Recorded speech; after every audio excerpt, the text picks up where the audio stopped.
Қайырлы күн достар, бүгін мен сіздермен сникерс тортының рецептімен бөлісемін. Бізге 6 жұмыртқа қажет, комнатный температурада. Бисквитке көбінде негізі комнатный температурадағы жұмыртқаны пайдаланған дұрыс, холодильниктен емес. Сонда бисквит жақсы көтеріледі, көтерілген формасын ұстайды. Осылай жұмыртқаның белогын жылтығынан бөліп аламыз әдемілеп. 6 жұмыртқаны белогына менде мына жерде 160 грамм шекерді 2-ке бөле салдым көзбен. Белокты жақсылап стойки болғанша, пена болғанша жақсылап көпіртіп аламыз миксермен.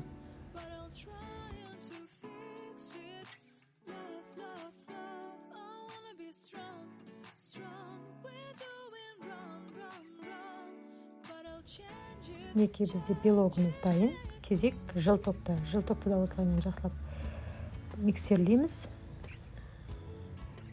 Шекеріміз жақсылап ерсе болды ішінде. Үстінен сұйық майды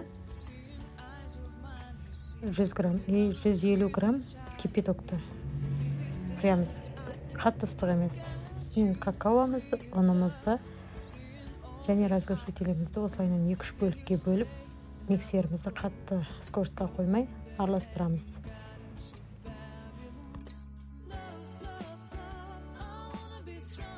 Осылайынан бөліп саламыз. Бүкіл ингредиенттердің қанша граммда мөлшерде қолдану керек екені төменде көрсетіледі.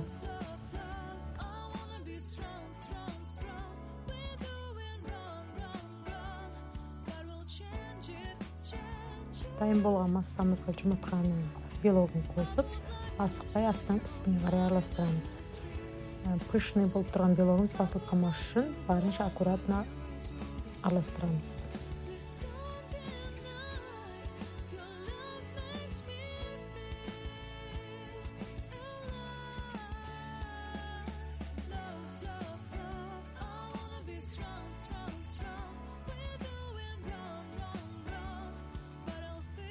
Неке біздің қоспамыз дайын. Осы қоспаны мен 3 бөлікке бөліп пісіремін.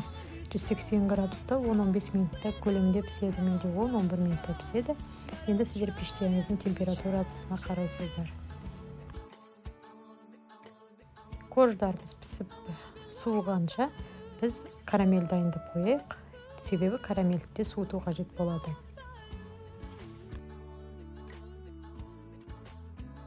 Карамель үшін осындай барынша асты жабыспайтын сковородка, чугунный таба пайдаланғандарыңыз дұрыс.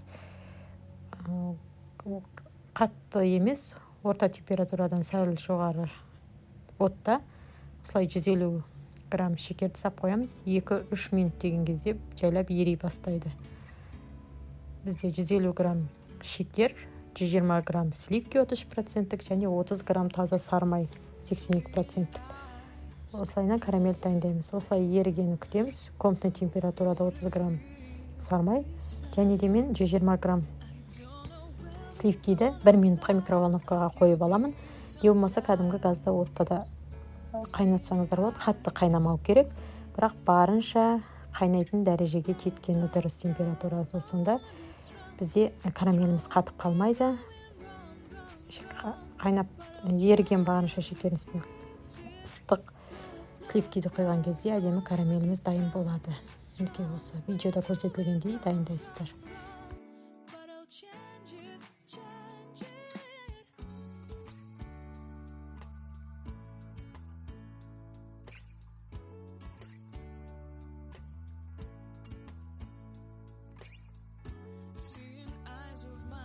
Неке біздің шекеріміз толықтай еріді. Комочек қалмағандай өстіп барынша жақсылап араластырамыз. Енді осы дайындап тұрған шекеріміздің үстіне ыстық сливкиімізді құямыз.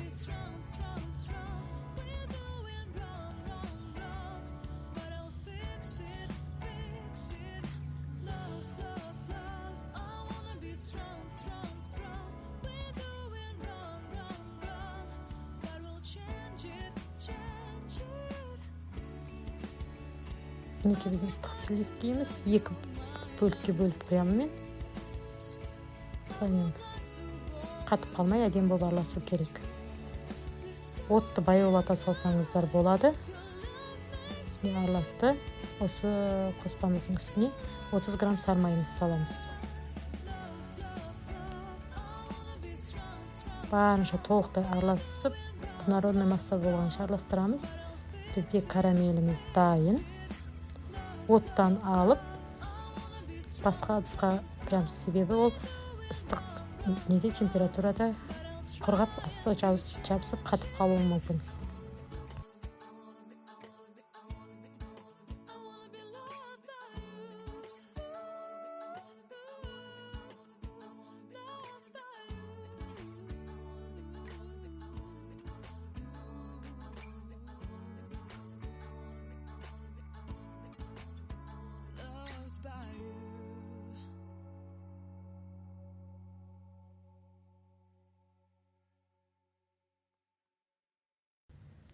Осы карамелімізді ыстықты көтеретін ыдысымызға, шағын ыдысымызға құйып қойып, комнатный температурада сәл салқындатамыз. Бізде корждарымыз уже дайын. Олардың да суығанын күтеміз. Сосын тортты біріктіруге кірісеміз.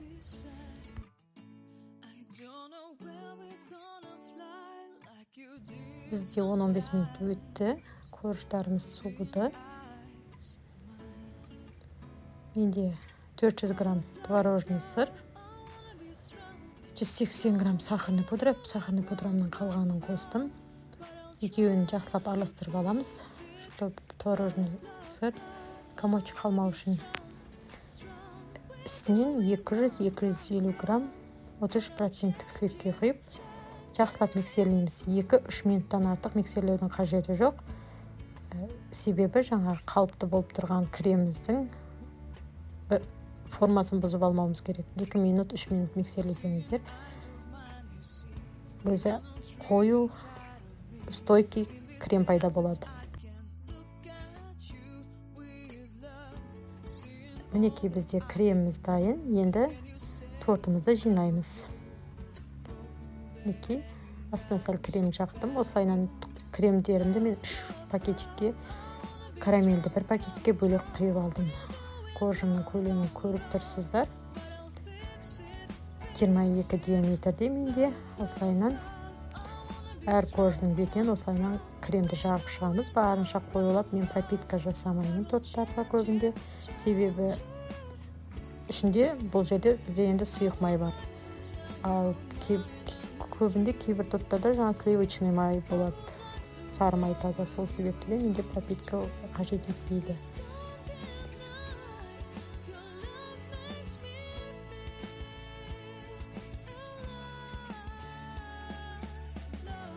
Осылайынан жақсылап креміміз жағып аламыз. Және де шеттеріне карамель ақпас үшін ектеріне осылайынан кремімізді бір жағып алып, ортасына жаңғағымыз бен вафельный крошкамызды салып, үстіне карамель жүргіземіз. Менде мына жерде где-то 100 граммдай орех және вафельный крошкалар. Енді сіздер өздеріңіздің ұнатқандарыңызша қоссаңыздар болады орехты. Карамельді де бетінен құйып шығамыз. Екінші слойдта осылайынан қайталаймыз. Карамеліміз салқындап қалыпты. Негізі карамельді салқындаған жағдайда микроволновкаға сәл ысытып алуға болады, қайтадан сұйық массаға келеді. Осындай карамельді 5 күн көлемінде холодильникте сақтауға болады негізі. Екінші слойдта осылай қайталаймыз. Орех, вафельный крошка және карамеліміз. Кремнің үстіне салып әдемілеп тегістеп шығамыз.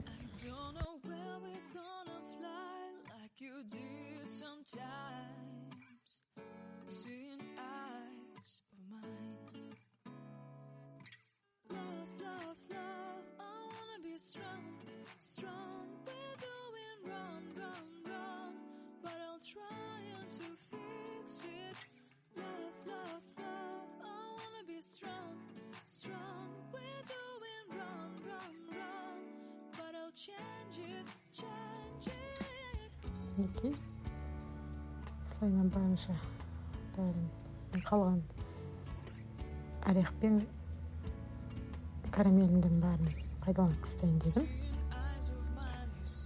Бетін креммен аздап жауып, үшінші қоржынымызды қойсақ болады.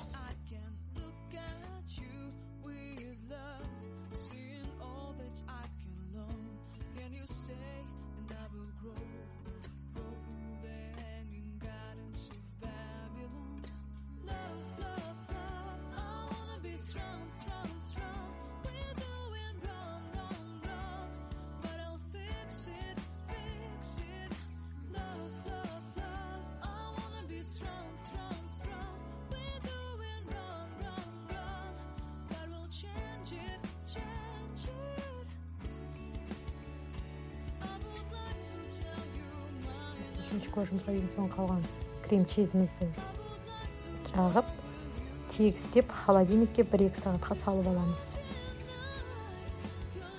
Осылайынан тегістеп холодильникке 1-2 сағат көлеміне салып аламыз. Хотя бы жарты сағатқа. Торттың финишіне, яғни ганашын құю үшін.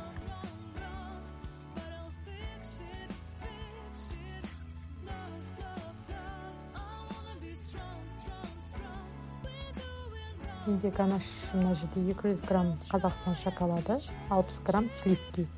Және де жер жаңғағымызды езіп, майдалап, салып, араластырып шықтым. Осылай құямыз мінекей. Осылайынан тегістеп, бар жағына бірдей етіп, жағып шығамыз. Енді тортымыз дайын. Егер өздеріңізге ұнағандай оформление дайындалсаңыздар болады. Болмаса осы күйінше де дастарханға қойсаңыздар болады. Өте дәмді, ерекше. Барлығына ұнайды деген ойдамын, ас болсын. Мен енді туған күнге дайындағандықтан осылайынан клубникамен, және де менде қазір қолымда роза гүлі бар. Роза гүлмен сәндеймін. Сіздерге идея болсын деп осылай көрсете кетейін. Роза гүлді сабағына фольга орап, қалағандарыңызша сәндесеңіздер болады, фантазияларыңызға қарай.